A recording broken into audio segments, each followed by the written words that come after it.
Saat semua tertidur, kau terjaga sepanjang waktu. Lupakan lelah ragamu demi raga yang lain. Pada 12 Mei tahun 1820, di kota indah Firenze, Italia, lahirlah seorang perempuan yang kelak mengubah wajah pelayanan kesehatan dunia.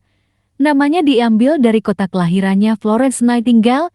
Dari keluarganya yang terpandang, ia mengemban sebuah misi yang lebih besar dari sekadar status bangsawan. Meski tumbuh dalam kemewahan dan privilese, Florence berbeda dari gadis bangsawan lain. Ia jauh lebih suka membaca filsafat, sejarah, dan berdiskusi intelektual daripada sekadar menjalani hidup sosial seperti kebanyakan wanita di zamannya. Di usia remaja, Florence mulai merasakan panggilan sebuah suara batin untuk meringankan penderitaan manusia. Dia yakin perawatan bagi yang sakit adalah jalan pelayanan spiritual dan kemanusiaan. Keinginannya untuk menjadi perawat awalnya ditentang. Di era Victoria, profesi perawat dianggap hina bagi wanita bangsawan. Pada tahun 1951, Florence berangkat ke Kaiserswerth, Jerman untuk mengikuti pelatihan di institusi perawat yang dikelola oleh biarawat Lutheran. Di sana, ia belajar soal kebersihan, organisasi rumah sakit, dan pentingnya pengamatan atau observasi secara teliti terhadap pasien. Dari pelatihan ini, Florence mendapatkan keterampilan yang kelak menjadi pondasi praktik keperawatan modern. Ketika kembali ke Inggris, Florence menghadapi tekanan besar dari keluarganya. Ia menolak lamaran pernikahan meski mendapat sejumlah proposal dari kaum bangsawan karena hatinya sudah tertambat pada pelayanan, bukan kehidupan rumah tangga. Tantangan muncul bukan hanya dari keluarganya, tetapi juga dari masyarakat yang melihat perawat sebagai pekerjaan rendah. Rumah sakit saat itu penuh kuman, sanitasi minim, dan banyak korban tak tertangani dengan baik. Florence tak mundur, ia bertekad membawa perubahan. Ketika Perang Crimea meletus 1853 sampai 1856, reputasi Florence akhirnya sampai ke pemerintah Inggris. Ia memimpin tim perawat ke semenanjung Crimea, ke rumah sakit tentara di Scutari. Kondisi di sana memprihatinkan. Rumah sakit kotor, suplai obat-obatan minim, pasien begitu banyak. Florence menyentuh hal-hal dasar, kebersihan, makanan layak, perawatan manusiawi. Ia membeli peralatan dengan dana yang dikumpulkan publik, mengorganisir cuci pakaian, dan membangun rutinitas bersih untuk mengurangi kematian.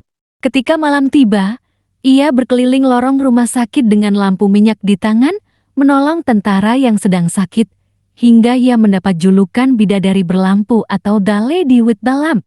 Upayanya berhasil, ia menurunkan angka kematian lewat pendekatan kebersihan dan perawatan berbasis kasih sayang. Semua orang tahu siapa Florence Nightingale dan apa yang ia lakukan ketika ia berada di medan pertempuran Crimea. Ia merupakan salah satu tokoh yang paling terkenal setelah Ratu Victoria.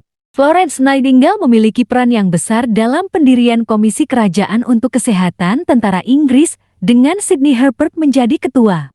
Florence Nightingale tidak dapat ditunjuk untuk komisi kerajaan karena seorang wanita, tetapi ia menulis laporan 1000 halaman lebih yang termasuk laporan statistik mendetail.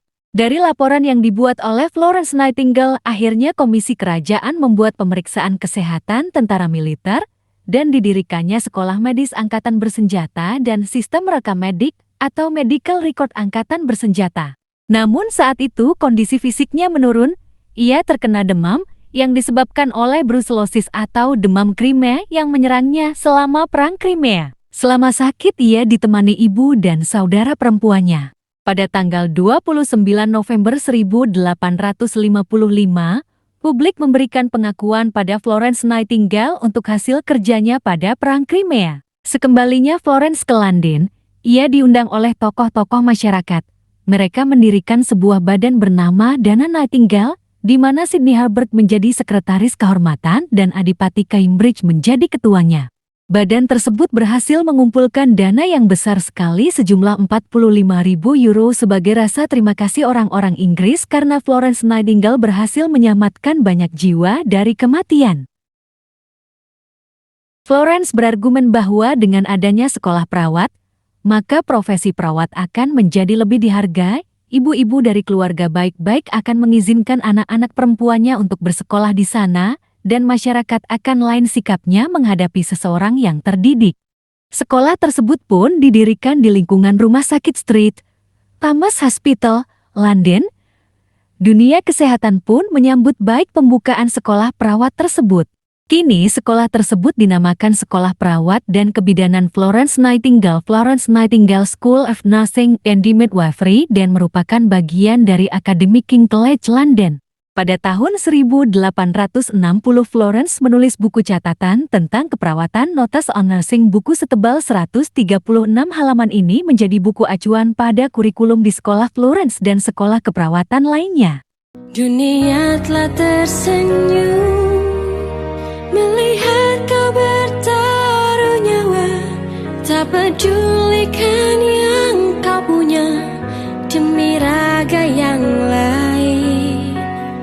Engkau pahlawan dunia. Florence Nightingale meninggal dunia di usia 90 tahun pada tanggal 13 Agustus 1910 dan ia dimakamkan di East Wellow, Hampshire, Inggris. Inspirasi Florence terus berkumandang di setiap lorong rumah sakit, setiap perawat muda, dan setiap nyawa yang diselamatkan.